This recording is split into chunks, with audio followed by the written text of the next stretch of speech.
The first time the rescued German Shepherd opened his mouth inside the armored vehicle, every hardened Navy SEAL in the back went silent. It wasn't a bark. It wasn't a whine. It was something in between, a dramatic, almost theatrical howl that sounded like a complaint, a question, and a declaration of love all at once. And the big, battle-tested operator sitting beside him, decorated, disciplined, feared in combat, looked down at the tiny pup and burst out laughing like a kid who had just found his best friend. If you believe in kindness, in second chances, and in the unbreakable bond between a warrior and a wounded soul, take a second right now to like this video, share it with someone who loves dogs, and subscribe to the channel. Stories like this deserve to be heard. His name was Titan. At least, that was the name he would grow into. When the team first found him, he was nothing more than a trembling shadow beneath a collapsed wooden shed on the edge of a dusty training compound. The mission that day had nothing to do with dogs. It was routine, precise, calculated.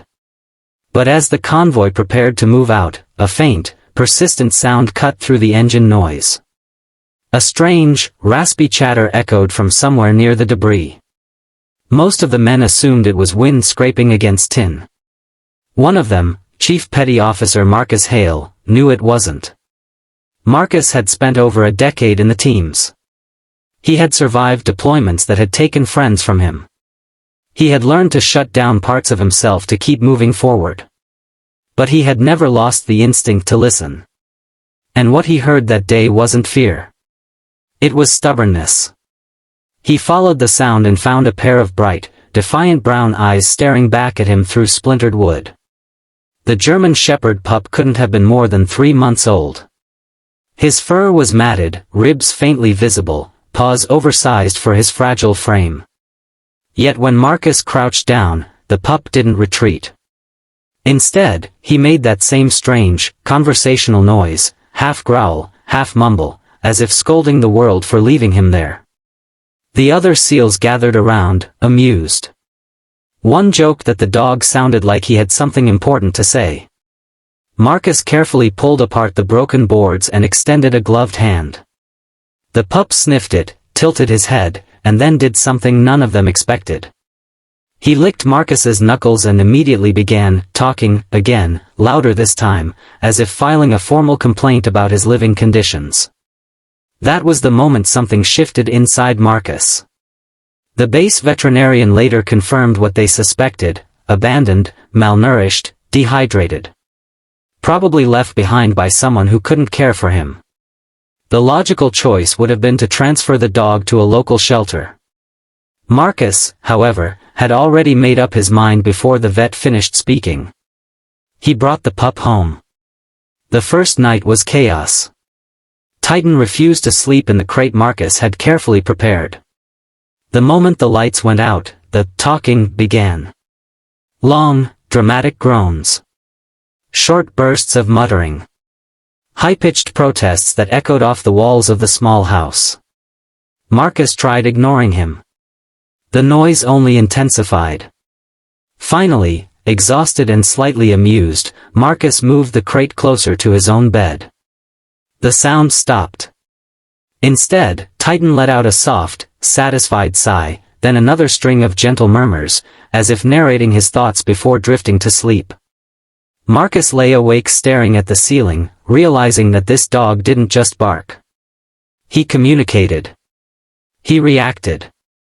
He expressed. Over the following weeks, Titan's personality exploded like sunlight breaking through storm clouds. He talked when his food bowl was empty. He talked when Marcus laced up his boots. He talked when the mail carrier approached the house. But his favorite time to speak was when Marcus returned from base. Marcus would open the door, shoulders heavy from training, mind crowded with responsibility. Before he could even step inside, Titan would sprint toward him, paws skidding across the floor, unleashing a dramatic chorus of joyful howls and grumbling monologues. It was impossible not to laugh.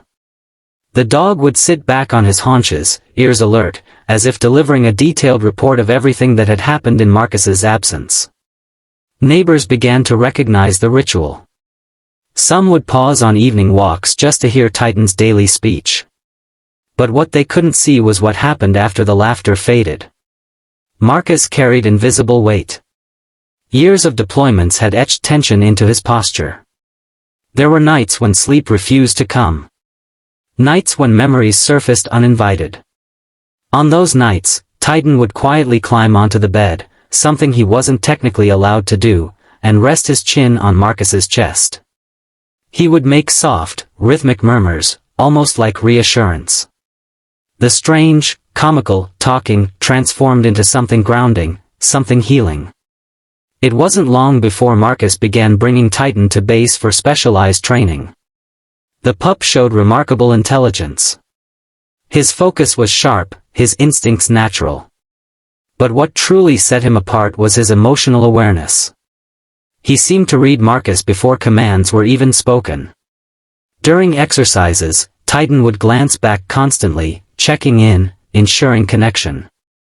The other operators noticed the change in Marcus. He smiled more. He lingered longer after drills. The edge that had once defined him softened without dulling his strength. Titan wasn't just learning to become a working dog, he was rebuilding something in his handler that war had fractured. But not everyone believed it would last. When word came down that Marcus's unit would deploy overseas for a high-risk operation, regulations complicated everything. Titan was still young. Certification wasn't complete. Bringing him along wasn't guaranteed. Marcus faced the possibility of leaving him behind. The night before departure, Titan sensed the shift in routine. Suitcase open. Gear organized with precision. The air felt heavier. Titan sat in the center of the room and began his longest speech yet. It was theatrical, insistent, almost scolding. He followed Marcus from room to room, vocalizing every step of the packing process. And when Marcus finally sat on the edge of his bed, head bowed slightly, Titan placed his paws on Marcus's knees and let out a soft, questioning whine. Marcus didn't realize he was crying until a tear landed on Titan's fur. In that quiet moment, no battlefield, no uniform, no rank mattered. It was just a man and a dog who had found each other at the exact moment they both needed saving. Through persistence and advocacy from his team, special permission was granted for Titan to accompany the unit in a limited support role. The bond between them was deemed not a distraction, but an asset. Deployment was harsh.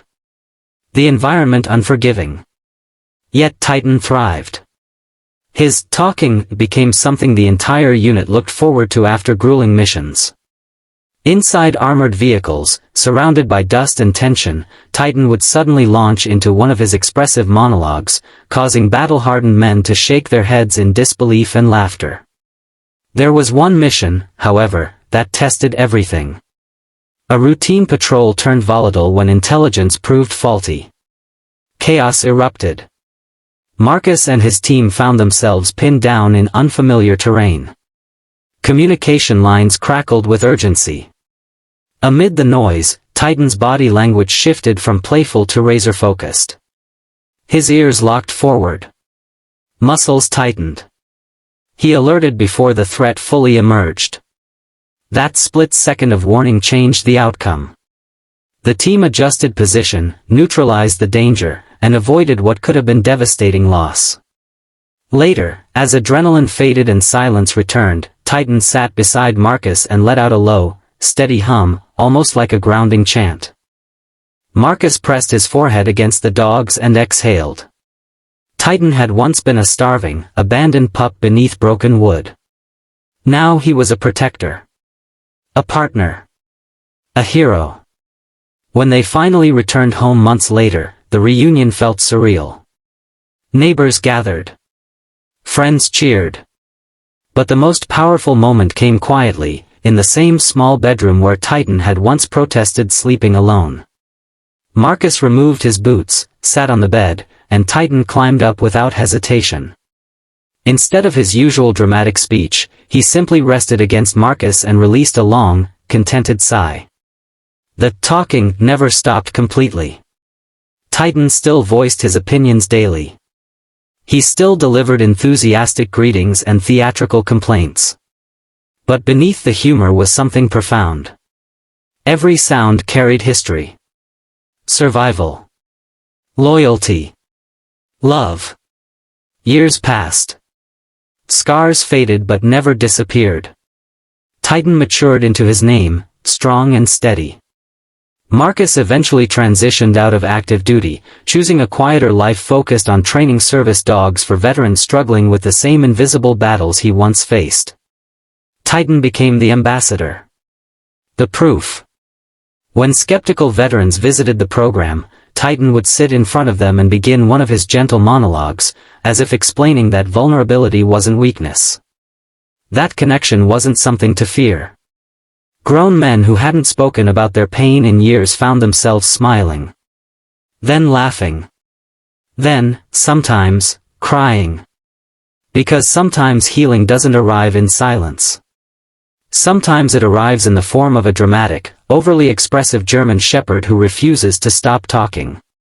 If this story has touched your heart even a little, please take a moment to like, comment, and share it.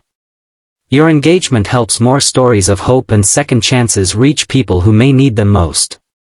And before we close, here's a special request. Comment the word loyalty if you believe that dogs don't just change our lives, they save them. One evening, long after the uniforms were folded away and the missions became memories, Marcus sat on his porch watching the sunset bleed gold across the sky. Titan, a little slower now but just as expressive, rested at his feet. Without warning, the dog lifted his head and released one of his signature, theatrical howls. Marcus laughed, the same way he had in that armored vehicle years ago. In that sound was everything, the shed, the rescue, the sleepless nights, the battlefield warning, the quiet healing. It wasn't just noise. It was a story. Their story. A rescued German Shepherd who wouldn't stop talking had given a Navy SEAL back his voice. And in the end, that bond was louder than any war.